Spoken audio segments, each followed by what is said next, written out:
ಕಾನೂನು ವ್ಯವಸ್ಥೆ ಇಲ್ಲದಿದ್ದರೆ ಬದುಕು ಏನಾಗುತ್ತಿತ್ತು ಎನ್ನುವ ಬಗ್ಗೆ ನೆನಪಿಸಿಕೊಂಡರೆ ನಮಗೆ ಭಯವಾಗುತ್ತದೆ. ದೇಶದ ಇತಿಹಾಸದಲ್ಲಿ ವಕೀಲರ ಪಾತ್ರ ಪ್ರಮುಖವಾಗಿದೆ ಎಂದು ಕರ್ನಾಟಕ ವಿಧಾನಸಭೆ ಮಾಜಿ ಅಧ್ಯಕ್ಷ ಕೆಆರ್ ರಮೇಶ್ ಕುಮಾರ್ ಅಭಿಪ್ರಾಯಪಟ್ಟರು. ನಗರದ ಬಸ್ ನಿಲ್ದಾಣ ಎದುರು ಇರುವ ಜಿಲ್ಲಾ ವಕೀಲರ ಸಂಘದ ಆವರಣದಲ್ಲಿ ಜಿಲ್ಲಾ ವಕೀಲರ ಸಂಘದಿಂದ ಮಂಗಳವಾರ ಹಮ್ಮಿಕೊಳ್ಳಲಾಗಿದ್ದ ವಕೀಲರ ದಿನಾಚರಣೆಯಲ್ಲಿ ಮುಖ್ಯ ಅತಿಥಿಯಾಗಿ ಪಾಲ್ಗೊಂಡು ಮಾತನಾಡಿದ ಅವರು, ಚಲಾವಣೆಯಲ್ಲಿ ಇರುವವರನ್ನು ಸಮಾಜ ನೋಡುವ ರೀತಿ ಬೇರೆ ಇದೆ. ಚಲಾವಣೆಯಿಂದ ಪಕ್ಕಕ್ಕೆ ಸರಿದವರನ್ನು ಬೇರೆ ರೀತಿ ಕಾಣುತ್ತದೆ. ಪ್ರಪಂಚ ಇರುವುದೇ ಹೀಗೆ. ಈ ಸಮಯದಲ್ಲಿ ಯಾರಾದರೂ ಆಕ್ಷೇಪಣೆ ಮಾಡಿದಾಗ ಬೇಸರ ಮಾಡಿಕೊಳ್ಳಬಾರದು. ನಾನು ಕಳೆದ 2 ವರ್ಷಗಳಿಂದ ಮೌನಗೀತೆಯಲ್ಲಿದ್ದೆನೋ, ಇದೊಂದು ಗೌರವ ಎಂದು ನಾನು ಭಾವಿಸಿದ್ದೇನೆ. ಆಗಿನ ನ್ಯಾಯಾಲಯದಲ್ಲಿ ಆಚರಣೆ ಮಾಡುತ್ತಿರುವುದು ಒಂದು ಸೈಡ್ ಆದರೆ, ಸರ್ವೋಚ್ಚ ನ್ಯಾಯಾಲಯದಲ್ಲಿ ಕಾರ್ಯನಿರ್ವಹಿಸುತ್ತಿರುವ ಭಾರತದ ಮುಖ್ಯ ನ್ಯಾಯಾಧೀಶರು ನನ್ನ ದೃಷ್ಟಿಯಲ್ಲಿ ಒಂದೇ. ಅವರವರ ಅನುಭವ ಬೇರೆ ಬೇರೆ ಕಾರಣಗಳಿಂದ ಬೇರೆ ಬೇರೆ ಸ್ಥಾನದಲ್ಲಿರುತ್ತದೆ. ನ್ಯಾಯಾಧೀಶರೆಂದರೆ ಒಂದೇ. ಒಂದು ವೇಳೆ ಈ ಕಾನೂನು ವ್ಯವಸ್ಥೆ ಇಲ್ಲದಿದ್ದರೆ ಬದುಕು ಏನಾಗುತ್ತಿತ್ತು ಎಂದರು. 2400 ವರ್ಷಗಳ ಹಿಂದೆ ಪ್ರಪಂಚದಲ್ಲಿ ಬದುಕಿಗೆ ಶಿಸ್ತು ಕ್ರಮಬದ್ಧವಾಗಿ ಇರಬೇಕೆಂದು ಹೇಳಲಾಗಿತ್ತು. ನಂತರದ ದಿನಗಳಲ್ಲಿ ಚಕ್ರವರ್ತಿ, ರಾಜ ಮಹಾರಾಜರು ಬಂದರು. ಈ ವೇಳೆ ಇದ್ದ ನ್ಯಾಯಾಲಯದ ವ್ಯವಸ್ಥೆ ಪ್ರಸ್ತುತ ನ್ಯಾಯಾಂಗದ ವ್ಯವಸ್ಥೆಗೂ ವ್ಯತ್ಯಾಸ ಏನಿತ್ತು? ಈ ಬಗ್ಗೆ ತಿಳಿಯಬೇಕು. ಹಿಂದೆ ದೊರೆ ಹೇಳಿದ್ದೇ ಶಾಸನ. ದೊರೆ ತಲೆ ತೆಗೆಯಬೇಕೆಂದು ಸೂಚಿಸಿದರೆ ಅದಕ್ಕೆ ತಡೆ ಮಾಡಲು ಅವಕಾಶ ಇರಲಿಲ್ಲ. ತಲೆ ತೆಗೆಯಲೇಬೇಕು. ನಂತರದಲ್ಲಿ ಈಗಿನ ನ್ಯಾಯಾಲಯದಲ್ಲಿ ಯಾವುದೇ ತೀರ್ಪು ಕೊಡಬೇಕಾದರೆ ವಾದ ವಿವಾದಗಳು ಇರುತ್ತದೆ ಎಂದು ಹೇಳಿದರು. ಸಮಾಜಕ್ಕೆ ವಕೀಲರು ನೀಡಿರುವ ಕೊಡುಗೆ ನೆನಪಿಗಾಗಿ ಆತ್ಮಾವಲೋಕನ ಮಾಡಿಕೊಳ್ಳುವ ದಿನ ಇದಾಗಿದೆ. ನ್ಯಾಯ, ನೀತಿ, ಕಾನೂನಿನ ನಿಯಮಕ್ಕೆ ಬದ್ಧತೆಯನ್ನು ಪುನರ್ ಉಚ್ಚರಿಸಲು ಇದು ಉತ್ತಮ ದಿನ. ಕಾನೂನು ಮತ್ತು ನ್ಯಾಯ ಸಮಾಜವನ್ನು ಅಖಂಡವಾಗಿ ಇರಿಸುತ್ತದೆ. ವಕೀಲರು ನ್ಯಾಯದ ವಾಸ್ತುಶಿಲ್ಪಿಗಳಿಗಾಗಿ ಇದನ್ನು ಖಚಿತಪಡಿಸಿಕೊಳ್ಳಲು ನಿರ್ಣಾಯಕ ಪಾತ್ರ ವಹಿಸುತ್ತಾರೆ ಎಂದರು. ತುಂಬಾ ಭಯವಾಗುತ್ತದೆ. ದೇಶದ ಇತಿಹಾಸ ತೆಗೆದು ವಕೀಲರ ಪಾತ್ರ ಹೇಳುತ್ತಾ ಹೋದರೆ ಈ ದಿನ ಸಾಲದು. ಸ್ವಾತಂತ್ರ್ಯ ಹೋರಾಟದಲ್ಲೂ ಅನೇಕರು ವಕೀಲರೇ ಇದ್ದರು. ತಮ್ಮ ವೃತ್ತಿ ಬದಿಗೊತ್ತಿ ಚಳುವಳಿಗಳಲ್ಲಿ ಭಾಗವಹಿಸಿದ್ದಾರೆ. ಸಂವಿಧಾನ ರಚನೆಯಲ್ಲೂ ವಕೀಲರ ಪಾತ್ರ ಮಹತ್ವದ್ದು.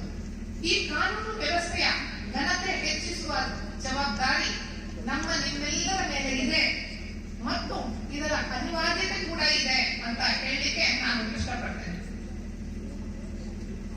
ಸಂವಿಧಾನ ಅನುಚ್ಛೇದ 19 ಕ್ಲಾಸ್ 1 ಮತ್ತು ಸಬ್ ಕ್ಲಾಸ್ ಜಿ ಪ್ರಕಾರ ಎಲ್ಲಾ ಪ್ರಜೆಗಳಿಗೆ ತಮ್ಮ ಇಚ್ಛೆಯ ವೃತ್ತಿ ಮಾಡುವ ಹಕ್ಕಿದೆ.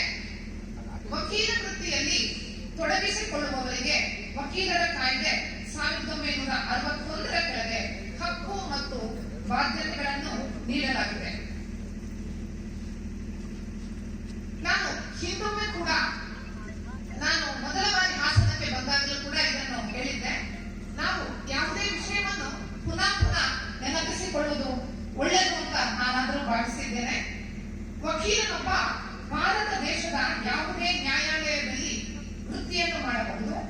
ನ್ಯಾಯಾಲಯದ ಕಾರ್ಯಕಲಾಪಗಳನ್ನು ವೀಕ್ಷಿಸಬಹುದು. ತನ್ನ ಕಕ್ಷಿಗಾರನನ್ನು ಯಾವಾಗ ಬೇಕಾದರೂ ಭೇಟಿಯಾಗಬಹುದು ಹಾಗೂ ನಂತರ ಬಂದಂತ ಪ್ಲಾಟೋ ಅವರು ಮುಂದುವರಿಸಿದ್ದಾರೆ. ಪ್ಲಾಟೋ ಅವರು ಹಿ ವಾಸ್ ಮೋರ್ ಕನ್ಸರ್ನ್. ಒಂದು ಕ್ರೈಸಿಸ್ ಬರುತ್ತೆ, ಒಂದು ಪ್ರಾಬ್ಲಮ್ ಇರುತ್ತೆ, ಒಂದು ಇಶ್ಯೂ ಇರುತ್ತೆ, ರಿಸಾಲ್ವ್ ಮಾಡೋದು ಹೇಗೆ, how to come out of it.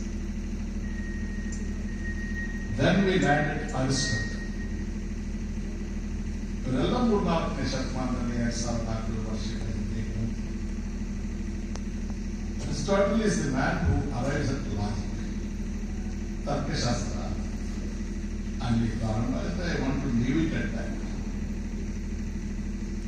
ನಂತರದ ದಿನಗಳಲ್ಲಿ ನಮಗೆ ಚಕ್ರವರ್ತಿಗಳು, ರಾಜ ಮಹಾರಾಜರು, ಸ್ಥಳೀಯ ಪಾಳೆಗಾರರು ಎಲ್ಲ ಆದರೂ ನ್ಯಾಯ ವಿತರಣೆಯ ವ್ಯವಸ್ಥೆ, ಆ ನ್ಯಾಯ ವಿತರಣೆಯ ವ್ಯವಸ್ಥೆಗೂ ಹಿಂದಿರ್ತಕ್ಕಂಥ ವ್ಯವಸ್ಥೆಗೂ ಇರುವ ವ್ಯತ್ಯಾಸ ಏನು? ಮಾನರ್ಕ್ ಇದ್ದಾಗ, ಅಂದ್ರೆ ದೊರೆ ಇದ್ದಾಗ, ದೊರೆ ಹೇಳಿದ್ದೆ ಶಾಸನ, ಆ ಕಾನ್ಸ್ಟಿಟ್ಯೂಷನ್. ದೊರೆ ತಲೆ ತೆಗಿಬೇಕಂತಂದ್ರೆ ಅಪೀಲ್ ಇರ್ತಿದ್ರು, ತಲೆ ತೆಗೆಯೋದು. ಮಾನರ್ಕ್ ಇಂದ ನಾವು one step improve. Particularly the students of law, I want you to kindly note this aspect. Imperial justice ಸಾಮ್ರಾಜ್ಯಶಾಹಿ ನ್ಯಾಯ ವಿತರಣೆ ಅಲ್ಲ. ಕಾರ್ಯಕ್ರಮದಲ್ಲಿ ಇಸ್ರೋ ಮಾಜಿ ಅಧ್ಯಕ್ಷ ಎಎಸ್ ಕಿರಣ್ ಕುಮಾರ್, ರಾಜ್ಯ ವಕೀಲರ ಪರಿಷತ್ತು ಅಧ್ಯಕ್ಷ ಎಚ್ಎಲ್ ವಿಶಾಲ್ ರಘು, ಜಿಲ್ಲಾ ವಕೀಲರ ಸಂಘದ ಅಧ್ಯಕ್ಷ ಡಿಟಿ ಪ್ರಸನ್ನಕುಮಾರ್, ಪ್ರಧಾನ ಕಾರ್ಯದರ್ಶಿ ಬಿಎಂ ಸಂತೋಷ್, ಉಪಾಧ್ಯಕ್ಷ ಎಚ್ಎನ್ ಯೋಗೀಶ್, ಖಜಾಂಚಿ ಎಚ್ಎನ್ ಪ್ರತಾಪ್, ಜಂಟಿ ಕಾರ್ಯದರ್ಶಿ ಆರ್ ರೂಪ ಕರಿಗೌಡ, ಶ್ರೀಕಾಂತ್ ಇತರರು ಉಪಸ್ಥಿತರಿದ್ದರು. ಬಿ ಚಂದ್ರಶೇಖರ್ ಅವರು ಕಾರ್ಯಕ್ರಮವನ್ನು ನಿರೂಪಿಸಿದರು. Srinivas, TV 46 Malenadu news, Hassan.